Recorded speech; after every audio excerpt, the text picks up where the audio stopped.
Station, this is Houston. Are you ready for the event? Houston, this is Station. We are ready for the event. Hello, Administrator Nelson. This is Mission Control Houston. Please call Station for a voice check. Hey, Station. This is NASA headquarters. Bill Nelson and Pam Melroy here. How do you hear me? Senator Nelson and Pam, welcome back to the space station. I have you loud and clear. How do you hear me? Hey, we hear you great.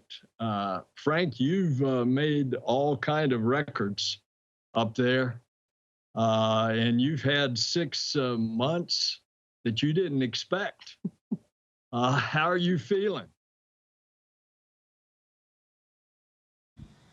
Hey, sir. Yeah, you're absolutely right. It was unexpected.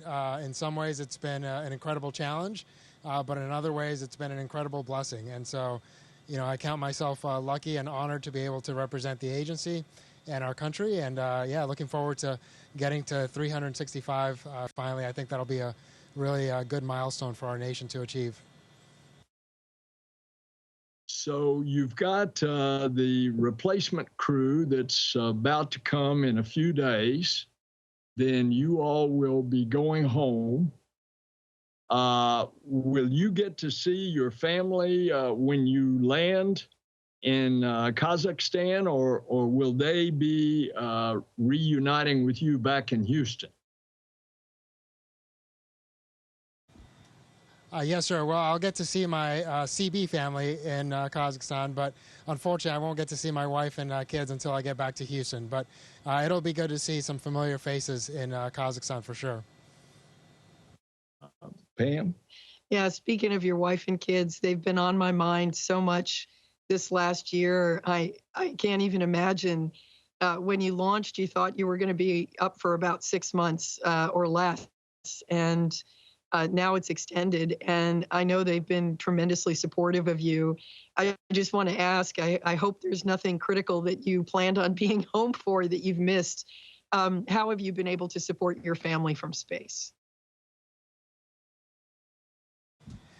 Hey, Pam. Well, first of all, thank you so much for thinking of us.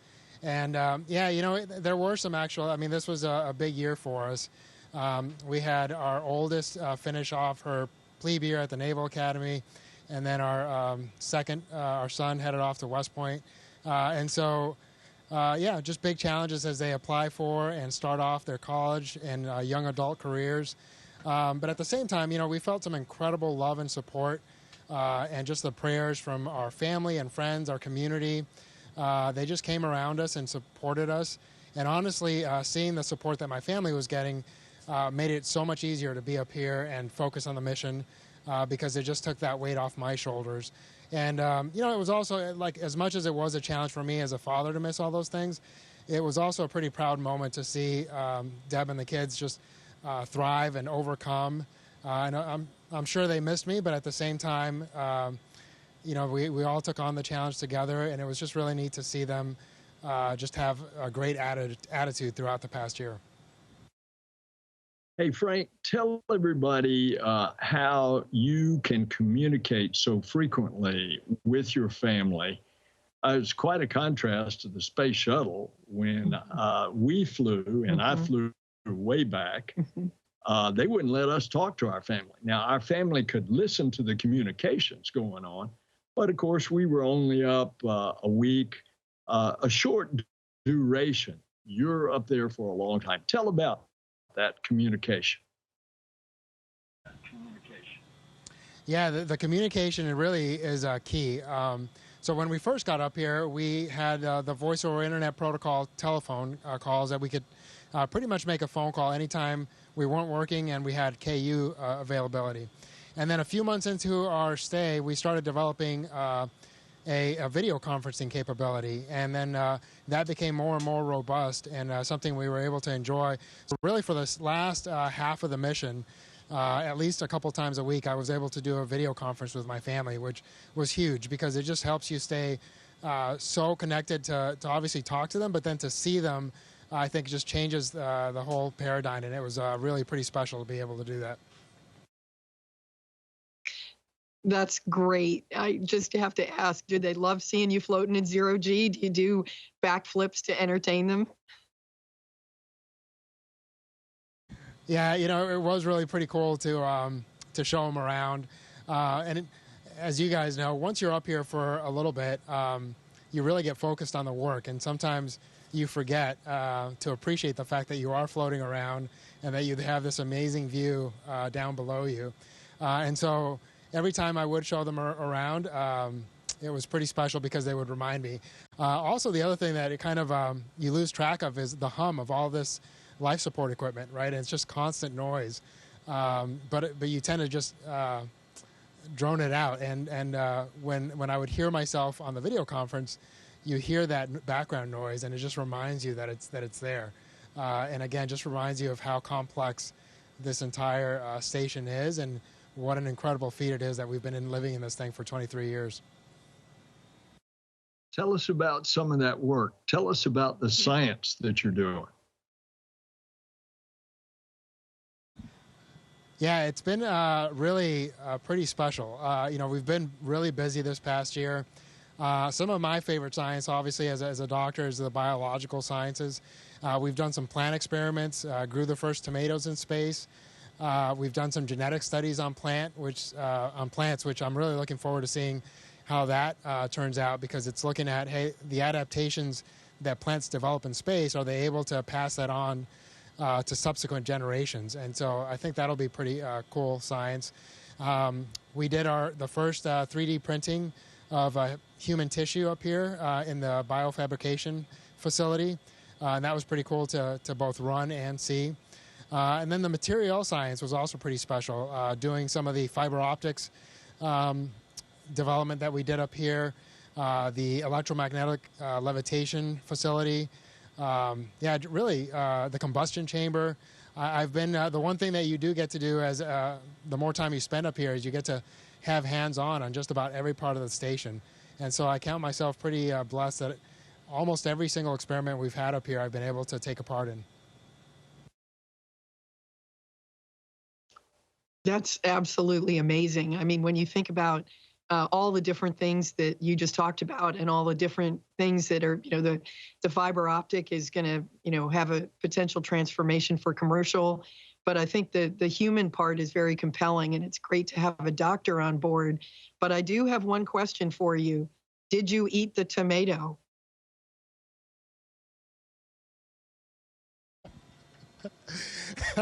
That's hilarious. I don't know who put you up for that, but I did not eat the tomato, and I wish I had at this point, because I think everybody thinks I did.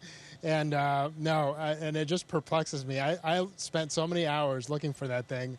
But as you know, sometimes you lose things up here, and despite it being a relatively small size, it's amazing how you lose something and then you just never see it again. But I'm sure the desiccated tomato will show up at some point and vindicate me years in the future. Hey, Frank, tell our audience about how it ended up that you had an unexpected 6 months more.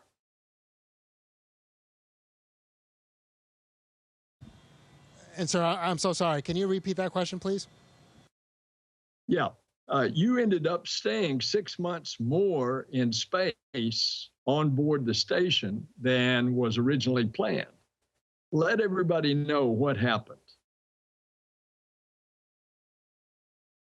Sure. Unfortunately, our Soyuz spacecraft developed a leak, we think through a micrometeorite strike in the coolant system. And unfortunately, the spacecraft was essentially intact, but we weren't really sure whether we as a crew would be safe in our return. And obviously, that's a critical component, not just to our safety, but also, and perhaps more importantly, to the computer systems that manage our re-entry.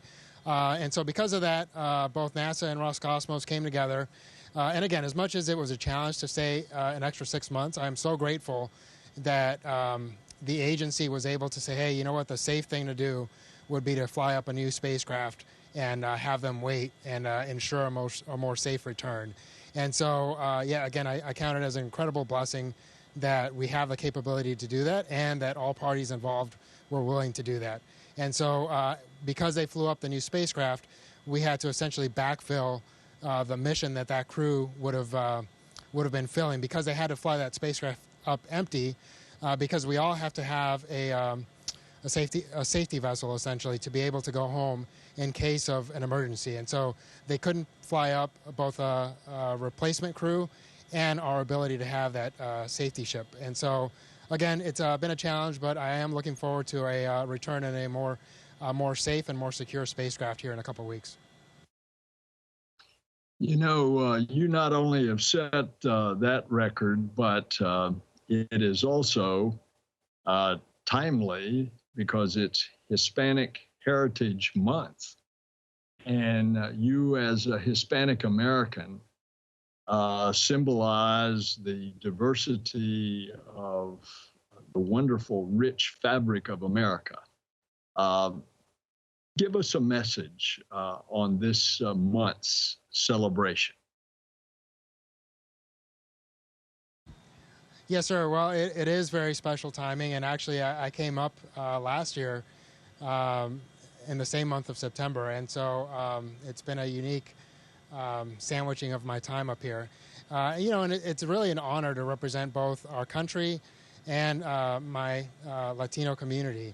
And I love the fact that America is becoming more diverse. And I think because of that diversity, we bring different ways of thinking, different backgrounds.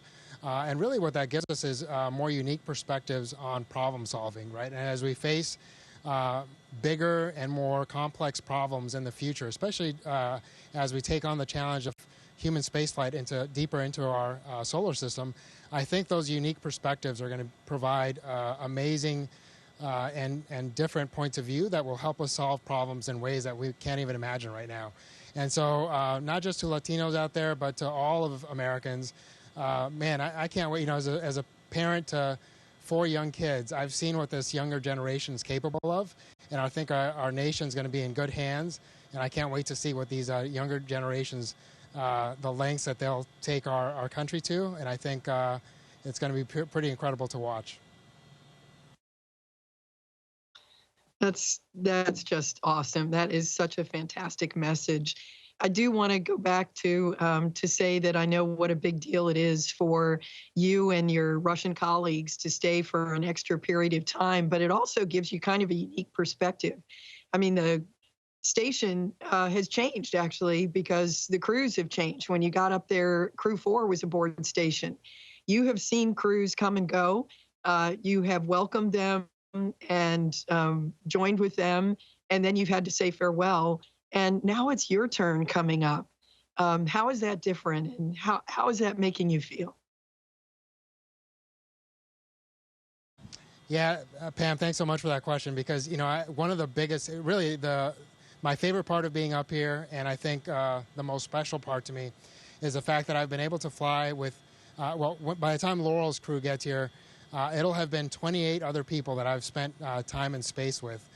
Which, if I do the math right, that's almost 5% of the humans that have ever been to space, which is pretty incredible. And my NASA crewmates have been just absolutely outstanding.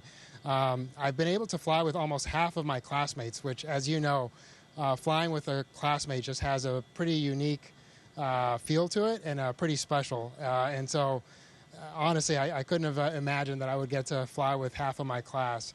And then the international partners, starting with Samantha, an Italian astronaut, and then Koichi and Soichi, both Japanese astronauts, Sultan, an Emirati astronaut, and then Axiom brought up Ali and Ray, who were Arab astronauts. And so just having that diversity up here was just such a unique feeling. And of course, Sergey and Dmitry, and their families, they're the only other people that really understand what this challenge was like. And so we'll have that brotherhood and that bond for the rest of our lives. So again, it's just been an incredible experience. And all of that, the crew has been incredible. But then we've also been able to see and feel the incredible support that the ground team provides. I've been able to work with some just absolutely outstanding flight directors. The flight control teams have been outstanding, and the support staff that just make sure that we have everything we and our families need to function at a high level up here. So just that whole experience of the NASA team and the international partner teams have been the most unique and the most special experience for me. Frank, how many hours a day do you work out physical training in order to keep your body functioning in that very unique microgravity environment? Yes, sir. They schedule us for about 2 hours a day. About an hour and 15 of that is on the ARID machine, which is a resistance machine, essentially what we would consider weightlifting down on Earth. And that's because obviously our bone density is one of the things that we most quickly lose up here, and that's because we're not standing, we're not walking, and that provides a lot of the impact that our bones need to maintain their health. And so that resistance training provides some of that, resistance to our bones and keeps them strong. And then we also have cardiovascular workouts for about 30 to 45 minutes a day. And we can do that on either the stationary bike or on the treadmill. And so the combination of those things, I think, keep us pretty healthy. Honestly, I've tried to be pretty diligent about that because I want to be as functional as possible when I get back. I'm actually pretty excited. Again, as a doctor, I'm really excited to see how my body does when I return. I feel like I've stayed at a pretty high level up here, so it'll be interesting to see what those first couple of days feel like when I'm back on Earth. Wow, Frank, you've had so many experiences in your life, you know, at the back at the academy, you were on the jump team, then you were a helicopter pilot, you went through medical school, and then of course astronaut training, and are now on orbit. So you've had all these amazing experiences. Maybe you can share what has been the most difficult part and also your favorite part of the mission. Yeah, no, I've been blessed with some pretty incredible opportunities throughout my life. I think the most difficult one, again, is pretty easy, just the separation from family. That's been a challenge. You know, as much as every day up here is different, right, because you're doing different maintenance, different science, there is some monotony to it, right, as far as every day the schedule pretty much looks the same. And then, again, we have some of the most absolutely beautiful and stunning scenery you could ever imagine. But inside the station, you're pretty limited to about a 5-bedroom house. And so psychologically for a year, that was a little bit of a challenge, but my crewmates were absolutely key to that. Just getting to know each other better, spending time together, telling lots of stories. You know, having Steve Bowen up here, it was actually pretty special because we were able to hear a lot of shuttle stories. And as much as we made fun of him for that, for me, that was a pretty, it was neat to listen and learn. Having spent some time with Peggy, you know, and what she's meant to human spaceflight, that was also pretty special. So yeah, I'd say those were some of the most challenging components, but also my favorite because it involves the people. Frank, anybody watching this is just absolutely amazed, and especially the young people watching this. So as we close out, why don't you give a message to the young people of planet Earth, especially those of Hispanic origin? Yes, sir. Well, thanks again for that opportunity. And again, it's an honor to represent our nation, to represent NASA, and the various communities that we represent up here. And I would just say, you know, keep working hard, have big dreams, but start acting on those dreams as soon as you can. Really, the hard work and the dedication are the key components to making those dreams come true. And as much as possible, be kind to others and surround yourselves with good team and good teammates, because ultimately there's very few things in life that we accomplish individually, and almost everything big that we accomplish as humanity requires incredible teamwork. And so try to surround yourself with good people and go out there and do great things. That's beautiful, and we thank you. Bless you, Frank. We'll see you when you come home. All right, sir. Thanks so much for your time, Pam. It was an honor to spend some time with you all, and I look forward to seeing you soon. Station, this is Houston ACR. That concludes the event. Thank you to all participants from NASA headquarters. Station, we are now resuming operational audio communications.